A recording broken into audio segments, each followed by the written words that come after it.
প্রায় 10 কোটি টাকা মূল্যের ব্রাউন সুগার সহ এক মাদক কারবারিকে গ্রেপ্তার করল মালদা টাউন স্টেশন জিআরপি। বিহারের কাটিহার জেলা থেকে মালদা টাউন স্টেশন আসার পথে ডাউন হাওড়া কাটিহার ট্রেনে জেনারেল কামরা থেকে ওই মাদক কারবারিকে গ্রেপ্তার করে মালদা টাউন স্টেশন জিআরপি। ধৃতের কাছ থেকে উদ্ধার হয়েছে 2 কেজি 98 গ্রাম ব্রাউন সুগার, যার বর্তমান বাজার মূল্য প্রায় 10 কোটি টাকা বলে জিআরপি সূত্রে জানা গিয়েছে। কলকাতার এসটিএফ সূত্রে থেকেই খবর পেয়ে মালদা টাউন স্টেশন জিআরপি সাদা পোশাকে অভিযান চালায় ডাউন কাটিহার হাওড়া এক্সপ্রেস ট্রেনের জেনারেল কামরায়। ওই কামরার জনৈক এক ব্যক্তি খাবারের টিফিন কৌটায় প্লাস্টিকের মোড়ানো এই ব্রাউন সুগারগুলি মজুত রেখেছিল। এরপরেই জিআরপির কর্তব্যরত অফিসারেরা ওই মাদক কারবারিকে তল্লাশি চালিয়ে গ্রেপ্তার করে। জিআরপি সূত্রে জানা গিয়েছে, ধৃতের নাম ইসমাইল শেখ, বয়স 39। তার বাড়ি মুর্শিদাবাদ জেলার সুতি থানার চাঁদনি চক এলাকায়। মূলত নাগাল্যান্ড থেকে ব্রাউন সুগার সংগ্রহ করেছিল ধৃত ওই ব্যক্তি। মুর্শিদাবাদ নিয়ে যাওয়া হচ্ছিল। গতকালকে রাত্রিবেলা আমাদের কাছে একটা খবর আসে যে হাওড়া কটিহার থেকে হাওড়া যাওয়ার ট্রেনে একজন লোক আসছে, ওর কাছে প্রচুর পরিমাণে ব্রাউন সুগার আছে। ওই খবরটা আমাদেরকে শেয়ার করছিল, কলকাতা স্টেট থেকেও শেয়ার করছিল। ওই খবরটাকে আমরা ওয়ার্কআউট করতে গেলাম। তো ওই ট্রেন মালদাতে ঢোকার পরে আমরা একটা ব্যক্তিকে আটক করি। ওর কাছে একটা ব্যাগের মধ্যে 5 প্যাকেট ব্রাউন সুগার ছিল। মোট 2 কেজি 100 গ্রাম মতো মোট ব্রাউন সুগার ছিল। ওটাকে আমরা সিজ করেছি আর লোকটাকে আটক করেছি। কত টাকা? মার্কেট ভ্যালু যেটুকু আমাদেরকে খবর দিল, এটা 10 কোটি থেকে একটু বেশি হবে। 2 কেজি 100 গ্রাম মতো আছে।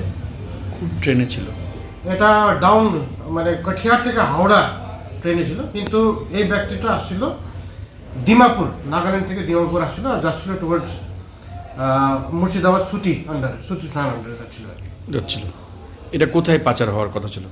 এটা ওই ফারাক্কা সাইডে, মানে ফারাক্কা মুর্শিদাবাদ সাইডে পাচার। আর এই কোথা থেকে এটা সংগ্রহ করেছিল? এ বলছে ডিমাপুর, নাগাল্যান্ড থেকে সংগ্রহ করে নিয়ে আসছিল। আচ্ছা, নাগাল্যান্ড থেকে নিয়ে আসছিল। নাগাল্যান্ড থেকে নিয়ে আসছিল, ডিমাপুর থেকে নিয়ে আসছিল। এর বাড়ি হচ্ছে ইসমাইল শেখ আছে। এর বাড়ি হচ্ছে সুতি থানা আন্ডারে পড়ছে, সুতি থানা, মুর্শিদাবাদ জেলা। আর এই ক্যারি করতে কোথায় গেছিল?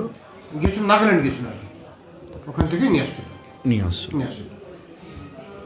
কম্পার্টমেন্টে ছিল আগে। হ্যাঁ, জেনারেল কম্পার্টমেন্ট, জেনারেল বগির মধ্যেই ছিল। আচ্ছা, জেনারেল বগি থেকে নাম ছিল, তখন আমরা আটক করি। কিভাবে পেলেন, মানে কোথায় ছিল এতগুলো জিনিস? একটা ব্যাগের মধ্যে একটা পিঙ্ক কালারের ব্যাগ ছিল, ব্যাগের ভিতরে রাখা ছিল। কোনো না, ব্যাগের মধ্যে ছিল, হ্যান্ডব্যাগের মধ্যে ছিল। হ্যান্ডব্যাগের মধ্যে। আর এ উঠেছিল কোথা থেকে? ওই ডিমাপুর থেকে, মানে ডিমাপুর থেকে আসলো এনজিপি অব্দি। এনজিপি থেকে ট্রেনটা বদল করে এই ট্রেনে আসছিল। থেকে উঠেছিল এনজিপি, ডিমাপুর থেকে এনজিপি অব্দি একটা ট্রেনে আসছে। এনজিপি থেকে আবার কাঠিয়ার আরেকটা ট্রেনে আসছে, ওখান থেকে আবার এই হাওড়া কাঠিয়ার ট্রেনে। আর এটা সাপ্লাই কোথায় হচ্ছিল বললেন? সাপ্লাই নাগাল্যান্ড থেকে হচ্ছিল আর নিয়ে যাচ্ছিল মুর্শিদাবাদে সুতি থানা।